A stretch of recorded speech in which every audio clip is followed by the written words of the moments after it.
Sous la présidence de son Excellence Monsieur le Président de la République, le Conseil des ministres a tenu sa session ordinaire ce jeudi 11 avril 2019 avec l'ordre du jour suivant.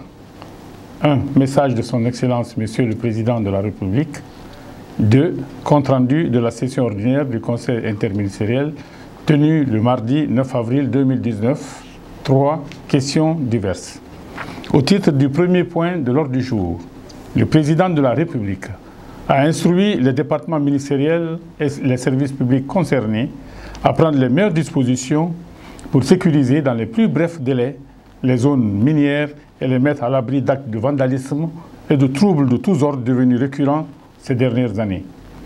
La lutte contre cette insécurité volontairement créée et entretenue dans le but d'entraver l'évolution normale des sociétés industrielles et minières doit être considérée comme une action prioritaire de l'État guinéen dont une des missions régaliennes est la création d'un environnement paisible et incitateur pour l'investisseur national et étranger.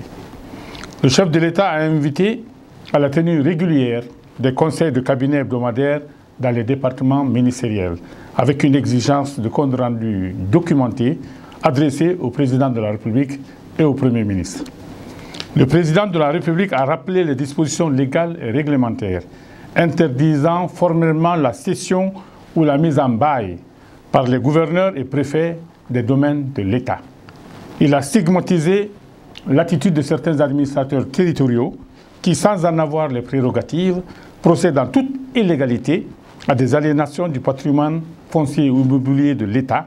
Ces fonctionnaires s'exposent à des sanctions disciplinaires et judiciaires sévères.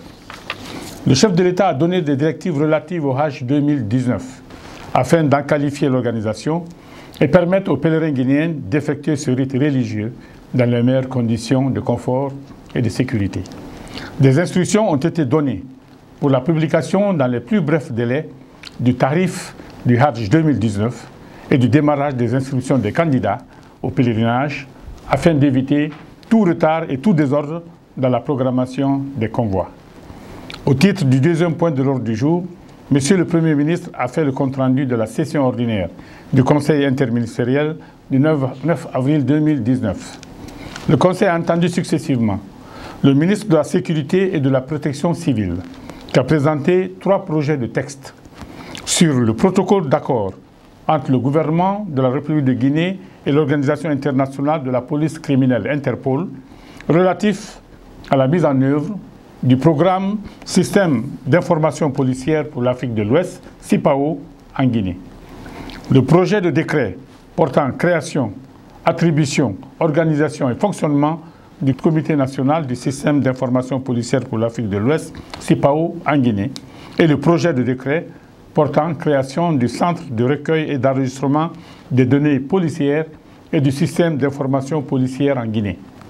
Ces projets sont la concrétisation de la volonté de l'Union européenne, d'Interpol et des États membres de l'Afrique de l'Ouest de concevoir et de mettre en œuvre un système global d'information policière afin d'accroître la capacité des services chargés de l'application de la loi dans la lutte contre la criminalité transnationale organisée.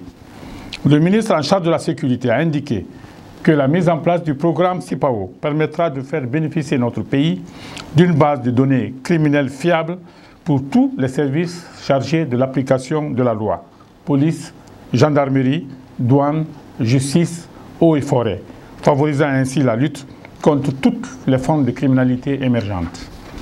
Au terme des débats, le Conseil a adopté les 3 projets de décret sous réserve de la prise en considération des observations formulées. Le ministre du Commerce qui a soumis à l'approbation du Conseil 2 projets de décret sur la création et les statuts de l'Office national de contrôle de qualité et la création et les statuts de l'Agence guinéenne de promotion des exportations. La mise en place de ces 2 structures qui viennent combler un vide institutionnel réel a été jugée pertinente puisqu'elle permet l'amélioration de la sécurité alimentaire et la promotion des exportations des produits agricoles, artisanaux et manufacturiers guinéens. Le Conseil a adopté ces 2 textes de création. Le ministre de l'Élevage, qui a fait une communication sur le recrutement de 1200 agents dans les effectifs de la fonction publique en faveur de son département. Le ministre a mis en avant la vision de Monsieur le Président de la République de moderniser l'élevage guinéen en le faisant notamment évoluer d'un système extensif traditionnel vers un système d'élevage intensif, plus productif, économiquement rentable et plus respectueux de l'environnement. Il a rappelé le vieillissement du personnel du ministère de l'Élevage, dont le dernier recrutement de cadres date des années 1990, alors que tous les ans, des dizaines de fonctionnaires de ce département font valoir leur droit à la retraite. Cette réalité est reflétée dans la dernière situation des effectifs qui établit clairement la nécessité de procéder à un recrutement pour combler le déficit de personnel. Le ministre soutient que cette insuffisance de ressources humaines compromet fortement la mise en œuvre des programmes d'encadrement des éleveurs, de promotion de l'insémination artificielle, de surveillance et de lutte contre les maladies animales. Au terme des débats, le Conseil a marqué son accord pour cette initiative du ministre de l'Élevage en insistant sur les points suivants. Procéder à une approche progressive dans le recrutement, établir les critères de recrutement clairs et transparents, revoir le transfert au niveau du ministère de l'Élevage des vétérinaires affectés dans d'autres départements ministériels, envisager le retour de certains vétérinaires ayant suivi des formations à l'étranger et actuellement non employés dans la fonction publique pour diverses raisons. Le ministre de l'Environnement et des Eaux et Forêts a fait une communication sur la problématique de la gestion de la zone côtière et de la mangrove. Le ministre a informé sur l'importance de la protection environnementale du littoral et souligné que les risques climatiques auxquels sont exposés les écosystèmes et les groupes socio-économiques ont des conséquences désastreuses sur le littoral. Il a indiqué la nécessité que la conservation de la nature apparaisse plus présente parmi les programmes de développement de la zone côtière et que les choix d'aménagement prennent en considération la préservation de la mangrove qui couvre une superficie de 285 000 hectares sur le littoral guinéen. Le Conseil a invité les ministres en charge de l'environnement et de la pêche à présenter à une prochaine session la situation des domaines publics maritimes DPM et de leur occupation pour permettre au Conseil de prendre les décisions appropriées sur cette problématique essentielle. Au titre des questions diverses, le Conseil a décidé de la tenue de la conférence diplomatique nationale du 29 avril au 3 mai 2019. À cet effet, toutes les dispositions doivent être prises pour préparer les différentes communications du gouvernement. Le Conseil a confirmé la tenue à Conakry du 1er au 5 mai 2019 de la 38e Convention Congrès du Lions Club qui devrait enregistrer la participation de 1000 à 1500 membres.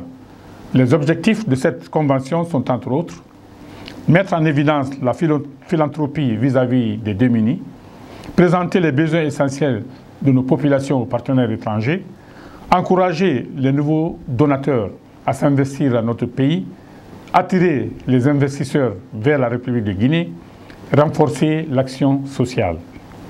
Le ministre de la Pêche a informé le Conseil du séjour prochain en Guinée, du 13 au 17 mai 2019, d'une mission d'évaluation de l'Union européenne en vue de tester les capacités d'exportation des produits halieutiques guinéens vers l'Europe et conclure éventuellement des contrats de pêche pour autant que les conditions de levée des sanctions européennes soient réunies.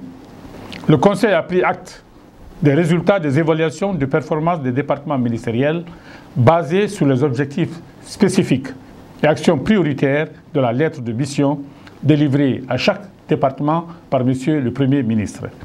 Il a félicité les départements qui ont obtenu la mention satisfaisante, encouragé et exhorté ceux qui ont obtenu la mention peu satisfaisante à redoubler d'efforts pour atteindre les objectifs fixés.